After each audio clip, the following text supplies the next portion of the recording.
Hello दोस्तों, स्वागत है आपका मेरे यूट्यूब चैनल एग्री क्रांति में। आज का टॉपिक है सॉइल साइंस। और ये जो टॉपिक है सभी क्लास, चाहे वो 11th में हो, 12th में, या कोई भी कंपटीशन एग्जाम दिला रहे हो, जैसे सीएटी हो गया, पीएटी हो गया, जेट हो गया, तो सभी के लिए इंपॉर्टेंट है। वीडियो को लास्ट तक जरूर देखते रहें।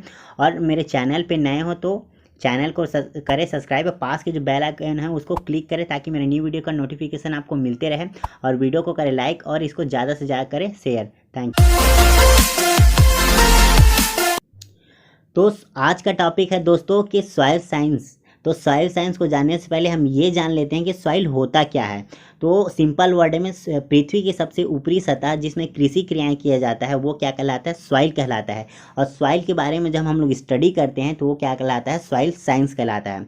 और सॉइल जो वर्ड है वो लैटिन वर्ड के सोलम वर्ड से आया है। ठीक है, सोलम का मतलब होता है फ्लोर। इसको याद रखिएगा कि सॉइल जो है वो कौन से वर्ड से आया है? लैटिन वर्ड के सोलम शब्द से आया है, तो इसको याद रखिएगा।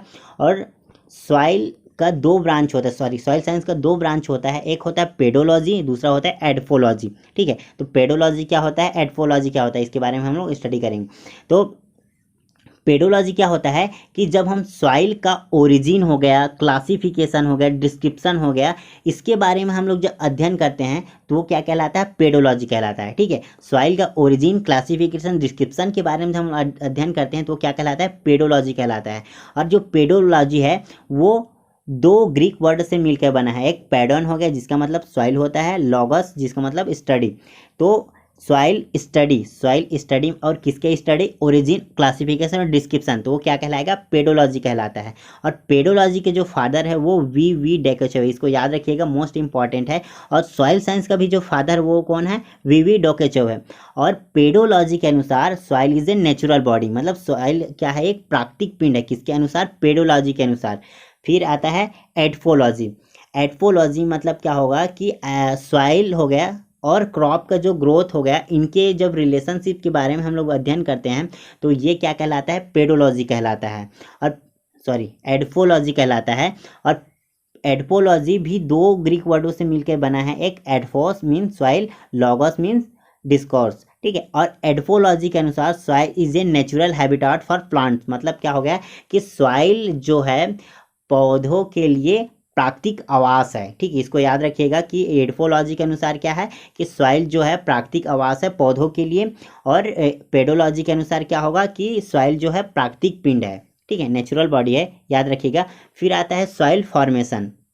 तो सॉइल फॉर्मेशन में एक टर्म आता है वेदरिंग। तो वेदरिंग क्या होता है कि चट्टानों का टूटना फूटना ही वेदरिंग कहलाता है। वेदरिंग को हिंदी में कहते हैं अपक्षय।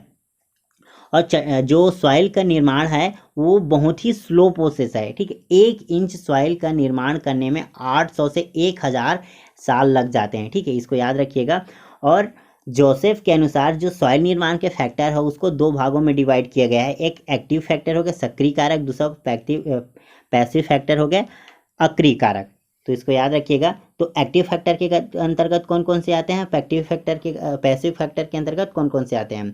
तो एक्टिव फैक्टर के अंतर्गत आते हैं क्लाइमेट और बायोस्फीयर। तो क्लाइमेट में सबसे ज़्यादा इंपॉर्टेंट है टेम्परेचर और रेनफॉल। माने जाए ये चट्टान है और इसमें क्या होगा, बहुत ज़्यादा हमें बारिश हो रहा है या कभी बारिश नहीं हो रहा है या कभी बहुत ज़्यादा हाई टेम्परेचर हो गया, तो इसमें कुछ ना कुछ प्रभाव होगा। और धीरे धीरे कुछ सालों के बाद क्या होगा, इसमें सॉइल का फॉर्मेशन होने लगेगा।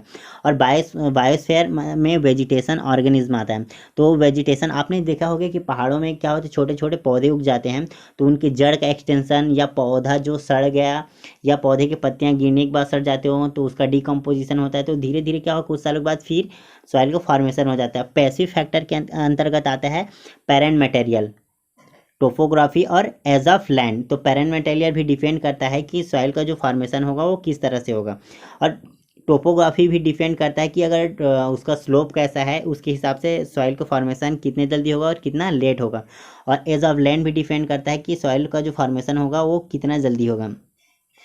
क्योंकि अगर जो चट्टान है अगर नए हैं तो उसका सॉइल फॉर्मेशन में लेट से होगा, और चट्टान अगर बहुत पुराने हैं तो सॉइल फॉर्मेशन जल्दी से होगा।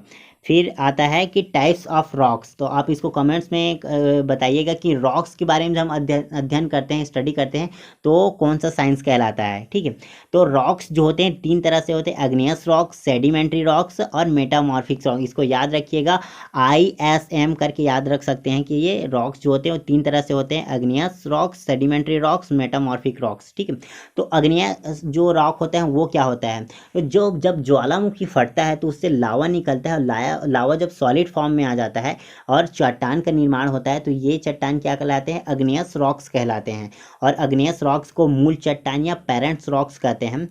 और अर्थ जो क्रस्ट है उसका 95% तक इसी चट्टान से बना है। याद रखिएगा कि अर्थ क्रस्ट का 95 जो परसेंट है वो किस चट्टान से बना है, तो अग्निय चट्टान से मिलके बना है। ठीक है, तो अग्नेय जो रॉक्स होते हैं वो 2 टाइप के होते हैं, एक होता है एसिडिक रॉक्स होता है, दूसरा होता है बेसिक रॉक होता है। तो एसिडिक जो रॉक्स होता है उसको किसको कहते हैं कि पृथ्वी की सतह पर जब चट्टान का निर्माण होता है तो वो क्या कहलाता है, एसिडिक रॉक कहलाता है। और इसमें जो सिलिका की मात्रा होता है वो ज़्यादा होता है। इसका जो एग्जाम्पल है वो है ग्रेनाइट। और बेसिस रॉक के अंतर्गत क्या आता है कि जो चट्टान का निर्माण होता है वो पृथ्वी के नीचे सतह पे होता है और इसमें सिलिका की जो मात्रा होता है वो कम होता है। और इसका एग्जाम्पल है बेसाल्ट। ये डायग्राम में है ग्रेनाइट का, ये है। एक चीज़ और याद रखिएगा, अगर पूछा जाए कि अग्नियस रॉक्स का एग्जाम्पल कौन है, तो ग्रेनाइट और बेसाल्ट दोनों आएगा, तो इस चीज़ को आप याद रखिएगा। फिर नेक्स्ट आता है कि सेडिमेंट्री रॉक। तो सेडिमेंट्री परतदार चट्टान, तो इसके नाम से ही पता चल रहा है कि ये जो चट्टानें होते होंगे वो कैसे होते हैं, परतदार होते हैं।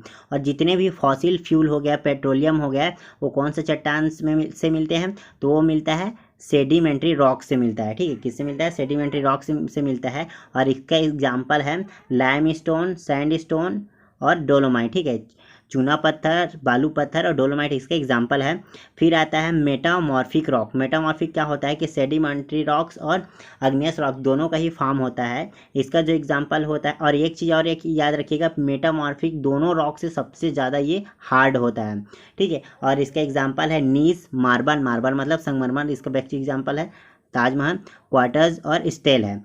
Metamorphic rocks and their parents material, मतलब कौन सा जो मेटामॉर्फिक रॉक्स है उसका पेरेंट मटेरियल क्या है, तो जो नीस है वो ग्रेनाइट से बना है, मार्बल जो है वो सैंडस्टोन से बना है, और क्वार्टर जो है वो लाइमस्टोन से बना है, और सेल जो होता है स्लेट जो होता है वो सेल से बना है। ठीक है, इसको याद रखिए। फिर आता है कंपोजिशन ऑफ सॉइल। तो सॉइल का जो मेजर कंपोजिशन या कंपोनेंट है वो है मिनरल्स, ऑर्गेनिक सॉइल, एयर और वाटर। तो मिनरल्स जो होते हैं, खनिज लवण, वो 45% तक होते हैं, और जो ऑर्गेनिक सॉइल होते हैं वो 5% तक होते हैं, और जो एयर होते हैं वो 25% होते हैं, और वाटर जो होता है वो 25% होते हैं। तो इसको याद रखिएगा। ठीक है दोस्तों, अगर वीडियो अच्छी लगी होंगे तो नेक्स्ट लेक्चर वीडियो के लिए आप नीचे कमेंट्स करें, और सॉइल साइंस का आप IMP क्वेश्चन देखना चाहते हैं तो नीचे वीडियो के डिस्क्रिप्शन में दिया गया है, और आप हमें इंस्टा, फेसबुक, व्हाट्सअप और टेलीग्राम के ग्रुप में भी ज्वाइन कर सकते हैं। Thank you for watching.